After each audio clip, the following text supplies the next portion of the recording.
കൃഷിമന്ത്രി പി പ്രസാദിനും ഇടത് സർക്കാരിനും മറുപടിയുമായി ബിജെപി നേതാവ് കുമ്മനം രാജശേഖരൻ. നെല്ലുവില കുടിശ്ശികയ്ക്ക് കാരണം സംസ്ഥാന സർക്കാരിന്റെ വീഴ്ചയെന്ന് കുമ്മനം ചൂണ്ടിക്കാട്ടി. കൃത്യമായ കണക്ക് കേന്ദ്രത്തിന് നൽകിയെന്ന് ബോധ്യപ്പെടുത്തിയാൽ അടുത്ത നിമിഷം കേന്ദ്രത്തിൽ നിന്ന് പണം വാങ്ങി നൽകുമെന്നും ബിജെപി മുൻ സംസ്ഥാന അധ്യക്ഷൻ പറഞ്ഞു.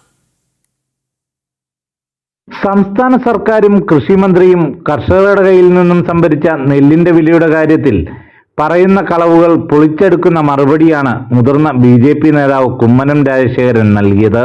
കേന്ദ്രം പണം തരാനുണ്ട് എന്നിങ്ങനെ കൂടെ ഇങ്ങനെ പറഞ്ഞ് പ്രചരിപ്പിക്കുന്നത് എന്താണ് അർത്ഥം? കേന്ദ്രം ചോദിക്കുന്നത് കണക്ക് തരൂ എന്നല്ലേ? കണക്ക് തരൂ നിങ്ങൾക്ക് പണം കേരളത്തിന് തരാനുണ്ടെങ്കിൽ അതിന്റെ കണക്ക് തന്നാൽ ആ നിമിഷം പണം തരാം. പക്ഷേ ഓഡിറ്റർ റിപ്പോർട്ടായിരിക്കണം, യൂട്ടിലൈസേഷൻ സർട്ടിഫിക്കറ്റ് വേണം. ഇതെല്ലാം അറിയാവുന്നവരാണ് കേരളത്തിലെ മന്ത്രിമാർ. കണക്കുകൾ കൃത്യമായി കേന്ദ്രത്തിന് നൽകാതെ കളവ് പറയുകയാണ് കൃഷിമന്ത്രി ചെയ്യുന്നതെന്നും കൃത്യമായ കണക്കു നൽകിയാൽ അടുത്ത നിമിഷം പണം വാങ്ങി നൽകാമെന്നും കുമ്മനം രാജശേഖരൻ പറയുന്നു.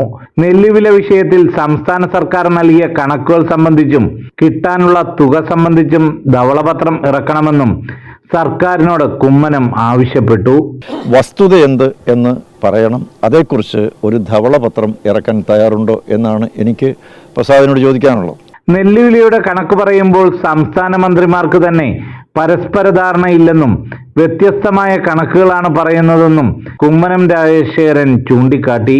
ഈ പ്രസാദ് ഇത് പറയുമ്പോൾ ധനകാര്യ വകുപ്പ് മന്ത്രി പറയുന്ന വേറൊരു തുകയാണ്.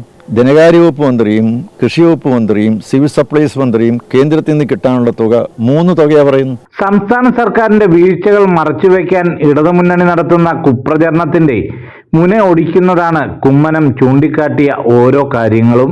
കർഷകർ അടക്കം ഈ യാഥാർത്ഥ്യം തിരിച്ചറിഞ്ഞ് പ്രതികരിക്കുമ്പോൾ സർക്കാർ അനാസ്ഥ തുടരുന്നതിലുള്ള നിരാശയിലാണ് ഭൂരിഭാഗം കർഷകരും.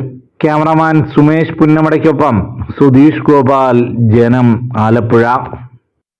ഇടവേള.